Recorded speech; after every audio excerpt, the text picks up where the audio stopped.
بنی آدم کو ثابت کرنے کے لیے آیت پیش کر رہے ہیں کہ قیامت میں تلیں گے، تو امام بخاری حدیث لائے ہیں۔ حدیث میں 4 جو ہیں 5 امتی رہے اور 6واں واسطہ اللہ کے رسول کا ہے۔ ان میں 4 ایک علاقے کے رہنے والے ہیں، 5واں بندہ دوسرے علاقے کا رہنے والا ہے، اور 6واں نمبر اللہ کے رسول کا ہے۔ امام بخاری نے سند لائی ہے، وَبِهِ قَالَ حَدَّثَنَا أَحْمَدُ بْنُ إِسْحَاقَ قَالَ حَدَّثَنَا مُحَمَّدُ بْنُ فُضَيْلَ عن عمارة بن القعقاع عن ابي زرعة عن ابي هريرة رضي الله تعالى عنه وعنهم قال قال النبي صلی اللہ علیہ وسلم۔ 5 واسطے لائے ہیں، 5واں واسطہ صحابی کا ہے، 4 غیر صحابی ہیں۔ حضرت امام بخاری رحمۃ اللہ علیہ بتاتے ہیں مجھے میرے استاد احمد بن اشقاب نے، ان کے استاد محمد بن فضیل نے، ان کے استاد عمارہ بن قعقاع ہے، اور ان کے استاد ابو زرع، یہ کنیت ہے یا نام نہیں ہے، ان کا نام کریم ہے، حاشیے میں لکھا ہوا ہے، وہ شاگرد ہے حضرت ابو ہریرہ کے۔ ابو ہریرہ بھی کنیت ہے، نام نہیں ہے، نام عبد الرحمن بن صخر المدنی ہے۔ امام بخاری بتانا چاہتے ہیں یہ چاروں حضرت امام ابو ہریرہ رضی اللہ عنہ تک پہنچا کے میں حدیث سنا رہا ہوں جو حضرت ابو ہریرہ نے حضور صلی اللہ علیہ وسلم سے سنی۔ حضور نے کیا فرمایا؟ کلمتانی حبیبتان، فرمایا 2 کلمے ایسے ہیں۔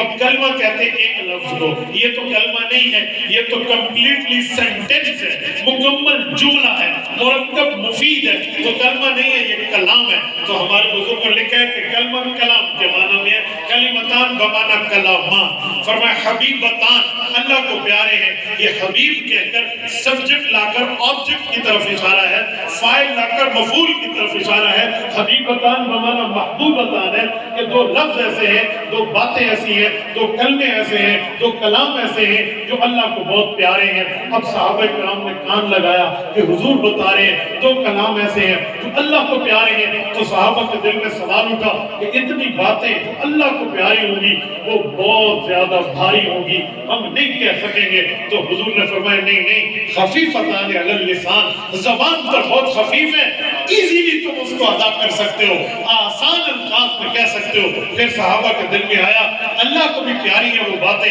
زبان پہ بھی آسان ہے، پتہ نہیں ثواب ان کا زیادہ ہوگا یا نہیں ہوگا۔ حضور نے فرمایا نہیں، ثقیلتان فی المیزان، اللہ کو پیاری ضرور ہے، زبان پہ ہلکی ضرور ہے، لیکن وزن اعمال میں اتنی وزنی ہے، اتنی بھاری ہے، اتنی لنتھی ہے، اتنا ان میں پاور، قوت، طاقت، ہمت، سکت ہے کہ وہ نیکی تمہاری جب اعمال کے ترازو میں آئے گی تو پلڑوں کو جھکا دے گی۔ صحابہ نے عرض کیا رسول اللہ ارشاد، بتائیے، سنائیے، سمجھائیے، کہلوائیے وہ کون سے مقدس معمر بابرکت الفاظ ہیں؟ تو حضور نے فرمایا سبحان اللہ و بحمدہ سبحان اللہ العظیم۔ آپ بھی کہہ لیجئے سبحان اللہ و بحمدہ سبحان اللہ العظیم، سبحان اللہ و بحمدہ سبحان اللہ العظیم۔ اللہ کی ذات عالیہ پاک ہے، اپنی تعریفوں کے ساتھ اللہ بلند و برتر ہے، اپنی عظمت کے ساتھ۔ فرمایا یہ الفاظ ہیں تم اپنی زبان سے ادا کرو گے اور یہ الفاظ ترازو کو بھی جھکائیں گے،